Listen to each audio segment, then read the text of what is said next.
नमस्कार। राज्यसभा टेलीविजन के कार्यक्रम मीडिया मंथन में आपका स्वागत है। मैं हूं उर्मिलेश। आज हम बात करेंगे सेलिब्रिटीज, जनसंवाद और मीडिया। इस मसले पर बातचीत करने के लिए हमारे साथ मौजूद हैं 5 खास मेहमान। हमारे साथ हैं रामशरण जोशी, वरिष्ठ पत्रकार और वर्धा अंतर्राष्ट्रीय विश्वविद्यालय में विजिटिंग प्रोफेसर। हमारे साथ दूरदर्शन के महानिदेशक त्रिपुरारी शरण मौजूद हैं। हमारे साथ हैं IBN 7 के मैनेजिंग एडिटर आशुतोष, वर्तिका नंदा मीडिया समीक्षक, और हमारे साथ हैं सिद्धार्थ वरदराजन, फोन पर जुड़ेंगे चेन्नई से, द हिंदू के संपादक। इन 5 मेहमानों से हम बातचीत करेंगे सेलिब्रिटीज, संवाद और मीडिया के आपसी रिश्तों पर। कैसे सेलिब्रिटीज मीडिया को प्रभावित कर रहे हैं और कैसे मीडिया उनका उपयोग, दुरुपयोग या क्या कर रहा है, ये देखना होगा। लेकिन बातचीत शुरू करने से पहले आइए देखते हैं एक छोटी सी कहानी। 6 मई को एक टीवी चैनल पर आमिर खान की मेजबानी में एक नए रियलिटी शो की शुरुआत हुई और तब से सत्यमेव जयते नाम का यह प्रोग्राम टीवी से बाहर ब्लॉग और वेबसाइट्स की दुनिया में चर्चा का केंद्र बना हुआ है। पक्ष विपक्ष में टिप्पणी करने वालों की संख्या काफी बड़ी है। इसी प्रोग्राम में आमिर ने कन्या भ्रूण हत्या से निपटने के लिए जब फास्ट ट्रैक कोर्ट बनाने की अपील की तो राजस्थान सरकार ने फटाफट कोर्ट बनाने का आश्वासन भी दे दिया, जबकि इससे पहले स्टिंग ऑपरेशन होने के बावजूद सरकार की तरफ से कोई ठोस पहलकदमी नहीं दिखी थी। तो क्या मान लिया जाए कि सेलिब्रिटी की बातों का असर अब सरकार पर आम लोग और संगठनों की मांगों से ज्यादा पड़ता है? अगर लोगों के लिए भ्रूण हत्या इस समय सबसे बड़ा मुद्दा है, तो क्या यह सामूहिक सामाजिक विफलता नहीं है? क्या आम भारतीय जनमानस एक हीरो की तलाश में रहता है जो लोगों को जागरूकता के पाठ पढ़ाए? कानून का बाजू नहीं, खुद कानून बनूंगा, और ऐसा कानून जो खुद मुजरिमों को पकड़ेगा, खुद मुकदमा सुनेगा और उनका फैसला भी खुद करेगा। आखिर हीरोइज्म का ये कल्चर बना कैसे है? पॉपुलर कल्चर को मीडिया ने ही समाज में पैबस्त किया और अब मुद्दे को उठाने गिराने में इसका सहारा लेकर इसे सामाजिक सच के तौर पर मीडिया ही पेश कर रहा है। असल में पेज 3 के किरदार अब पेज 1 पर नजर आ रहे हैं और एक तरह से हर चीज को ग्लैमर से बांधने की कोशिश की जा रही है। कोई मुद्दा अपनी मेरिट से बड़ा मुद्दा तब तक नहीं बन पाता जब तक उसमें ग्लैमर से जुड़ी किसी हस्ती की हिस्सेदारी ना हो। क्यों बदतमीजी कर रहे हो? तेरी क्या बहन लगती है? नहीं, मेहमान लगती है। मीडिया के चलन पर हुए कई अध्ययन ये बताते हैं कि ग्लैमर से जुड़ी खबरों का प्रतिशत लगातार बढ़ा है। अगर किसी खबर के साथ ग्लैमर का पुट जुड़ता दिख रहा है तो उसे यकीनन जोड़ने की कोशिश की जाती है, फिर चाहे वो राजनीति हो, खेल या फिर आंदोलन। दिलीप खान, राज्यसभा टीवी। रामशरण जोशी जी, बातचीत की शुरुआत हम आपसे करते हैं। इन दिनों अगर देखा जाए, पिछले इन दिनों का मतलब मैं 1, 2, 3, 4 साल की बात नहीं कर रहा हूँ, बीते 2 दशकों 2.5 दशकों से भारतीय मीडिया में भी यूरोप अमेरिका की तरह सेलिब्रिटीज़ का जो एक दबदबा है, महत्व है, उनका रोल है, वो काफ़ी बड़ा है। इसकी वजह क्या पाते हैं आप भारतीय समाज में?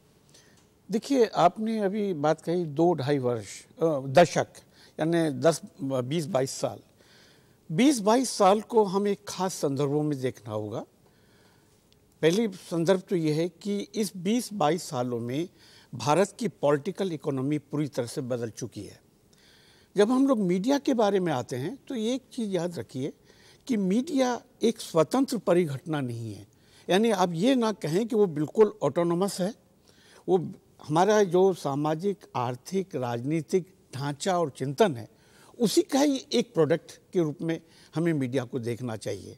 दिक्कत तब होती है कि जब मीडिया, हम मानते हैं कि नहीं, मीडिया को एक स्वतंत्र व्यवहार करना चाहिए। वो एक ज़माना था कि जब हम लोगों ने शुरू किया 1960 में, 65 में, उस समय की पॉलिटिकल इकोनॉमी बिल्कुल एक अलग किस्म की थी। उस समय समाजवाद का नारा था, उस समय एक मिक्स इकोनॉमी का नारा था और बहुत कुछ बातें थी। और हम एक कॉलोनियल पीरियड से हम लोग एक स्वतंत्र होकर के आए।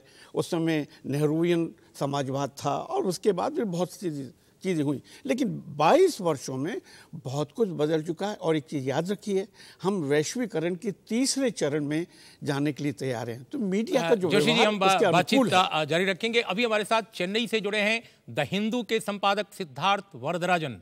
सिद्धार्थ, राज्यसभा टेलीविजन के इस कार्यक्रम में आपका स्वागत है। मैं आपसे जानना चाहता हूं कि क्या वजह है कि इन दिनों रामचरण जोशी जी कह रहे हैं कि जो पॉलिटिकल इकोनॉमी में चेंजेज आए हैं, सामाजिक आर्थिक जो एक दर्शन बदला है, जो सोच बदली है, जो संरचना में परिवर्तन हुए हैं, शायद उसकी वजह से सेलिब्रिटीज़ का दबदबा बढ़ा है। क्या आपको क्या लगता है?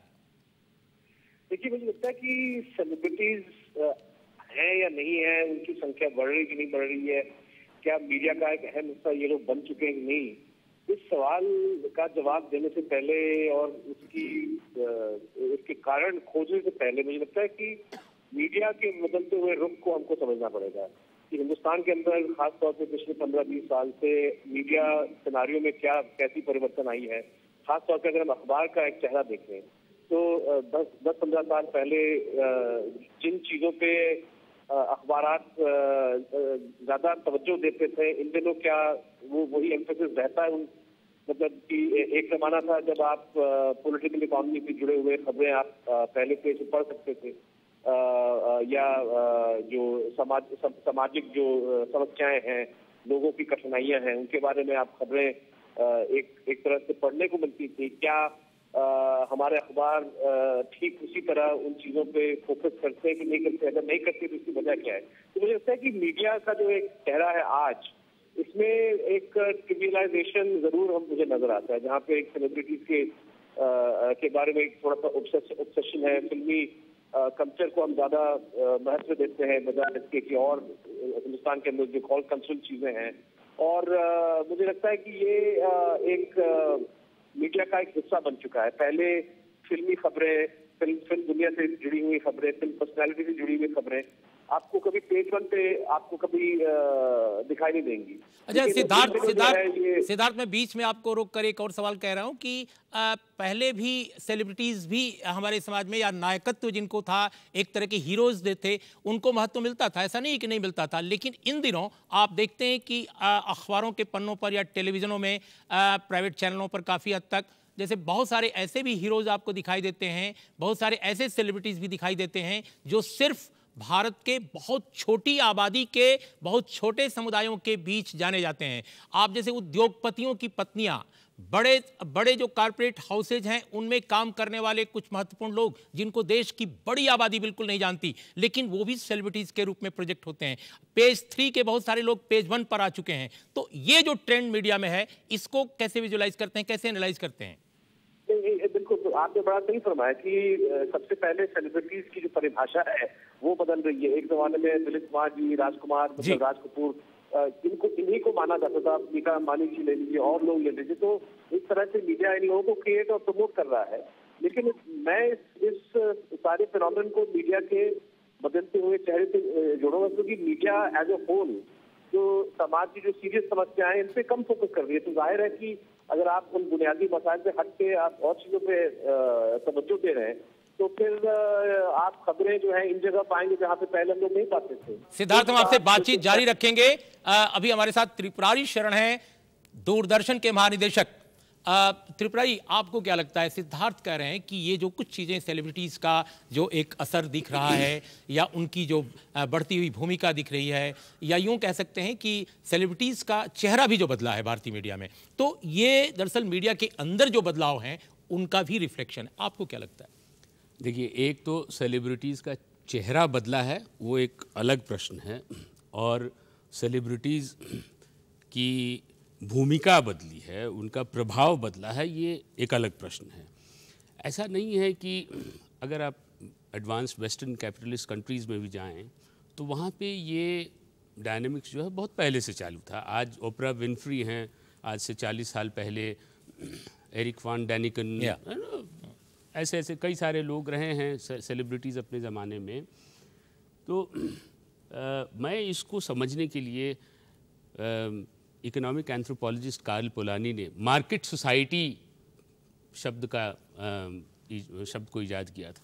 ये जो मार्केट सोसाइटी के डायनेमिक्स जैसे जैसे बदलते गए हैं, और उसके साथ साथ television as a mass medium, इसकी पहुंच जैसे जैसे बढ़ती गई है, तो वो जो आपका ऑडियंस है उसका सेगमेंटेशन भी होता जा रहा है। तो ये नहीं है कि एक ही आदमी पूरे पटल पर छाया हुआ। दूसरी चीज़ कि बदलते चेहरे। देखिए, जब एक जगह वैक्यूम होगा तो उस वैक्यूम को फिलअप करने के लिए कोई दूसरा आदमी पहुंचेगा वहाँ पे, खासकर अगर वहाँ पे अपॉर्चुनिटी नज़र आती है तो अगर जब पूरे देश के डायनामिक्स में पॉलिटिक्स हावी रहा तो उस वक़्त राजनीतिक लोग हमारे सेलिब्रिटी थे। आशुतोष, सेलिब्रिटीज़ का मीडिया में दखल या उनका किरदार के रूप में उनको एक बड़ा महत्व मिलना, उनका छा जाना, ये अच्छी बात है, कोई बुराई नहीं है इसमें।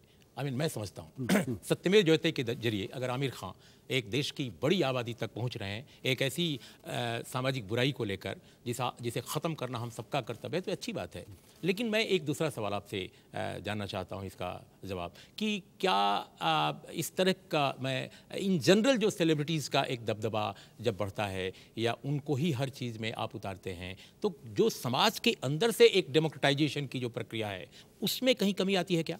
देखिए, जब आपने तय कर लिया कि आप मार्केट इकोनॉमी में काम कर रहे हैं, जब आपने तय कर लिया कि मार्केट फोर्सेस काम करेंगे, जब आपने तय कर लिया कि प्रॉफिट ही बहुत कुछ डिफाइन करेगा, तब ये सारे सवाल मुझे लगता है कहीं ना कहीं इररेलेवेंट हो जाते हैं। और मुझे लगता है कि जब भी हम सेलिब्रिटीज़ के बारे में बातचीत करते हैं, कहीं ना कहीं उसका नेगेटिव कॉनोटेशन में बातचीत करते हैं।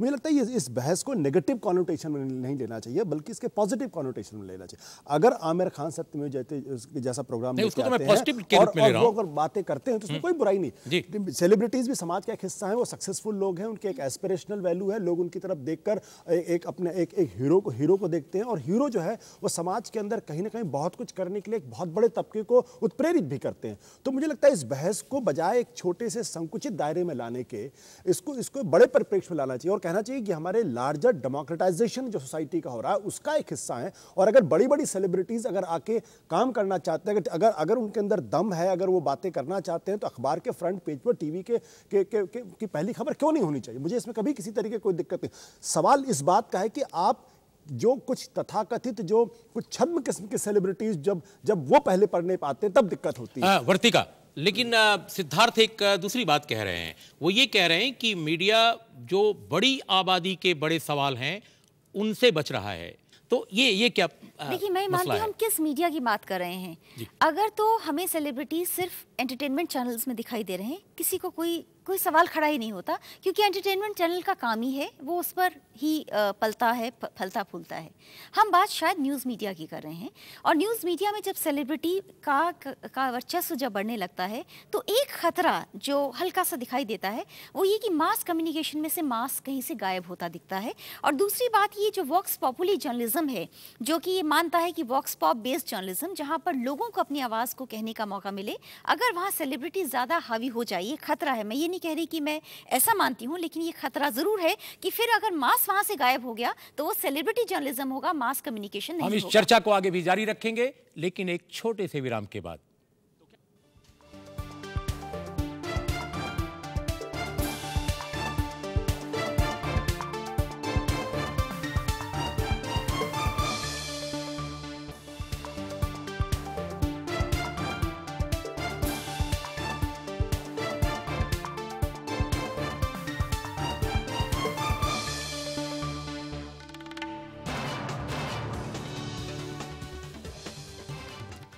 जोशी जी, पिछले दिनों ये भी देखा गया आपने यहाँ कि बहुत सारे सेलिब्रिटीज़ जो हैं, चाहे वो सितारे हों फिल्म के या दूसरे क्षेत्रों के लोग हों, उनको कई मैगजीनों ने अपने गिरते हुए सर्कुलेशन को रोकने के लिए प्रधान संपादक तक बना दिया या अतिथि संपादक बना दिया। तो ये भी एक ट्रेंड है। तो जर्नलिज्म के हिसाब से अगर देखा जाए, प्रोफेशन के हिसाब से देखा जाए, उसके मूल्यों के हिसाब से देखा जाए, आपको कैसे ये ट्रेंड दिखता है? मैं थोड़ा आशुतोष की बात को आगे थोड़ा बढ़ा रहा हूँ बीच में ही। जी, इसमें तो कोई शक नहीं कि सेलिब्रिटीज़ आखिर में इस समाज के अंग हैं। उनको उनका जो ड्यू है मीडिया में मिलना ही चाहिए, उसमें कोई गलत बात नहीं है। यहाँ एक बात के खतरे की ओर जरूर मैं आपका ध्यान खींचना चाहूँगा। एक मीडिया चिंतक हैं मार्शल मैकलुहान, सबने जानते भी होंगे, और मीडिया अंडरस्टैंडिंग उनकी एक बड़ी प्रसिद्ध पुस्तक है। और उसमें एक बहुत अच्छी बात उन्होंने कही है यूरोप की मीडिया की, इनकी आपने चर्चा भी की, उसका विश्लेषण करते हुए उसके चरित्र का। वो ये कि जब मीडिया अपने सेंसेस को मार्केट के हवाले कर देता है, तब वहाँ से उसका एक चरित्र बदलना शुरू हो जाता है। ठीक आज स्थिति यही हो रही है। यहाँ मैं नाम नहीं लेना चाहूँगा, लेकिन हिंदुस्तान के दो बड़े भाषाई मल्टी एडिशन अखबार हैं, उन्होंने बाकायदा अपने संपादकों को और उप संपादकों को ये निर्देश दे रखे हैं कि पहले पेज पर, यहाँ तक कि तीसरे पेज पर भी कोई दुख की खबरें, यानी कोई हड़ताल कर रहा हो, कोई भूख हड़ताल पे बैठा हो, कोई संघर्ष की बात कर रहा हो, वो पहले पेज पर और तीसरे पेज पे नहीं आना चाहिए। क्या आना चाहिए कि कहीं ब्यूटी कंपटीशन हो रहा हो, कहीं बहुत उत्साह की बात हो रही हो, कोई बहुत बड़ा जलसा हो रहा हो, कोई बहुत बड़ी सेलिब्रिटी हो रही हो, उसको दिखाया जाना चाहिए। ये जो आंतरिक चरित्र में जो परिवर्तन जो आ रहे हैं वो बड़े खतरनाक हैं। और मैं सिद्धार्थ मैं आपसे जानना चाहता था कि जो ये सेलिब्रिटीज और सेलिब्रेशन, उल्लास और उत्साह के बीच मीडिया, खासकर न्यूज मीडिया की बात जब हम करते हैं तो कहीं वो अपने व्यापक जन सरोकारों से, जो अपने राष्ट्रीय सरोकार हैं, जो बड़े, जो जनता के सरोकार हैं, उनसे कटता नजर आता है। तो इसके पीछे कहानी क्या है? क्या इसके पीछे हम पत्रकारों के बीच की कोई बात है, या ये पूरा का पूरा एक कारपोरेट दर्शन है? ये सबसे पहले जिम्मेदारी तो मुझे लगता है कि पत्रकारों को और संपादकों को उठाना पड़ेगा, क्योंकि अगर दबाव मैनेजमेंट की ओर से आ रहा है तो ये कहाँ पे लिखा है कि संपादक जो है इस दबाव को वो स्वीकार करे। बात दरअसल में ये है कि मतलब सेलिब्रिटीज तो सिर्फ एक हिस्सा है इसका। मतलब जो हिंदुस्तानी मीडिया के अंदर जो एक चर्निंग हो रहा है, जो एक ट्रिब्यूनलाइजेशन हो रहा है, जो एक कमर्शलाइजेशन हो रहा है, तो सेलिब्रिटीज का एक आना, ये उसका एक सिर्फ एक पहलू है। मतलब मैं आशुतोष की बात से सहमत हूँ कि सेलिब्रिटीज सोसाइटी का एक हिस्सा है। अगर वो कोई चीज करते हैं पॉजिटिव या नेगेटिव, तो इसके बारे में लिखना, एनालाइज करना, ये भी एक मीडिया का एक पार्ट है। लेकिन एक बैलेंस होना चाहिए, संतुलन होना चाहिए, जो मुझे लगता है कि हम खो बैठे हैं। लेकिन सिद्धार्थ, कभी ये भी हो सकता है कि आज सेलिब्रिटी, मान लो कोई बहुत पॉजिटिव इशू को लेकर आगे आ रहा हो और वो समाज को एक रोशनी देने वाला इशू हो, लेकिन कल जब सेलिब्रिटी किसी विज्ञापन का प्रचार करता है, किसी उत्पाद का प्रचार करता है, किसी विदेशी कंपनी के लिए कोई बात कहता है, या किसी खतरनाक मंजर की ओर भी वो खड़ा होकर कहता है कि नहीं, भारत के लिए ये है, जनता के लिए भारत की ये है, तो ये एक खतरा है कि उसका दुरुपयोग भी हो सकता है। सही बात है। मतलब लेकिन मीडिया में इतनी ना समझदारी नहीं है। मतलब अगर कोई सेलिब्रिटी कोई नेगेटिव चीज करे तो लोग उसकी बात तो नहीं मानेंगे, मुझे लगता है। इसका इतना बड़ा खतरा नहीं है। लेकिन हर एक चीज को मतलब एक मेजर करने की जरूरत है। और जैसे हम सत्यमेव जयते की बात करें तो मुझे लगता है कि एक आमिर खान का आना और इस मुद्दे को उठाना एक पॉजिटिव चीज है। हम सब लोग चाह रहे हैं कि अगले 12-13 हफ्ते में ये किन किन चीजों पर रोशनी डालेंगे, उनका स्टैंड कैसा रहेगा, इसका इम्पैक्ट क्या होगा। मुझे लगता है कि कहीं ना कहीं ये बेसिकली समाज को पॉजिटिव एक इम्पैक्ट दे रहा है। आशुतोष, ये बात सही है कि आमिर खान में एक हमेशा से एक प्रो पीपल, एक समाज के प्रति एक जवाबदेह एक व्यक्तित्व उनके अंदर झांकता रहा है, उनके हर काम में, उनकी बातचीत में, उनके काम में भी, उनकी फिल्मों को भी अब अगर आप देखिए एक सोशल कंसर्न झलकता है। लेकिन एक दूसरी बात जो कही जा रही है वो ये कि मीडिया में अगर एक सेलिब्रिटी इस तरह प्रचार पाता है जो बिल्कुल निगेटिव दिशा में हो, तो उसको कैसे मीडिया कंट्रोल करेगा, खासकर जब ये ट्रेंड अगर बन जाए? देखिए ये मैंने पहले कहा कि पहली बात तो मुझे मार्केट इकोनॉमी से कोई प्रॉब्लम नहीं है। दूसरी बात, जब भी हम बात करते हैं तो हम कॉर्पोरेट हाउसेस के बारे में बात करते हैं, विदेशी कंपनियों के बारे में बात करते हैं। मुझे कभी भी कॉर्पोरेट हाउसेस, विदेशी कंपनियों से कोई प्रॉब्लम नहीं है। उसका बहुत सिंपल सा है कि अगर इस देश की इकोनॉमी अगर आज उसमें ग्रोथ है, अगर आज हिंदुस्तान को दुनिया के नक्शे में सुपर पावर के तौर पर देखा जा रहा है, तो इन कॉर्पोरेट हाउसेस का बहुत बड़ा उसमें योगदान है, इसको हम नकारना नहीं चाहिए। तीसरी बात यह कि मीडिया के बारे में जब बातचीत करते हैं तो मीडिया एक तरीके से एक ऐसा संस्थान है जो सिर्फ और सिर्फ क्रेडिबिलिटी पे चलता है। अगर किसी संस्थान की क्रेडिबिलिटी नहीं है, अगर किसी अखबार की क्रेडिबिलिटी नहीं है, अगर टीवी चैनल की क्रेडिबिलिटी नहीं है, तो वहां पर वो प्रोडक्ट चल नहीं सकता आपका। इसी तरीके से जो तमाम जो बड़े बड़े चाहे फिल्म स्टार्स हो या क्रिकेटर्स हो, वो इसलिए किसी चीज का विज्ञापन करते हैं क्योंकि उनके अपने क्षेत्र में क्रेडिबिलिटी हो। सचिन तेंदुलकर की क्रेडिबिलिटी है, सचिन तेंदुलकर साहब उम्मीद नहीं कर सकते कि उनसे किसी शराब का विज्ञापन करा लें। या शाहरुख खान की क्रेडिबिलिटी है, जो तमाम विलेंस हैं, फिल्मों के विलेंस को क्यों नहीं बड़े बड़े विज्ञापन मिलते हैं, क्योंकि उनकी जो पब्लिक परसेप्शन है, तो वो जो पब्लिक परसेप्शन में जो गुडनेस को लेकर चलते हैं, जो क्रेडिबिलिटी को लेकर चलते हैं, उन्हीं को मीडिया आगे क्या आशुतोष की इस बात में कि जो उनकी जो एक क्रेडिबिलिटी है और वो पब्लिक गुडनेस के बीच का जो रिश्ता है उसको खोजते हैं, वे खोजती हैं वो कंपनियां, और उसके हिसाब से वो बनाती हैं। बिल्कुल सही बात है कि वो एक इमेज बन जाती है। अब अगर कोई सेलिब्रिटी ये कहने लगे और रोज वो आता रहे कि वो लक्स से ही नहाती हैं, वो नहाती हो या ना नहाती हो, लेकिन वो अगर वो इमेज बन गई वो चलती है। लेकिन एक बात मैं इसमें जो महसूस करती हूँ, बहुत चैलेंजिंग हो गया है आज का ज़माना।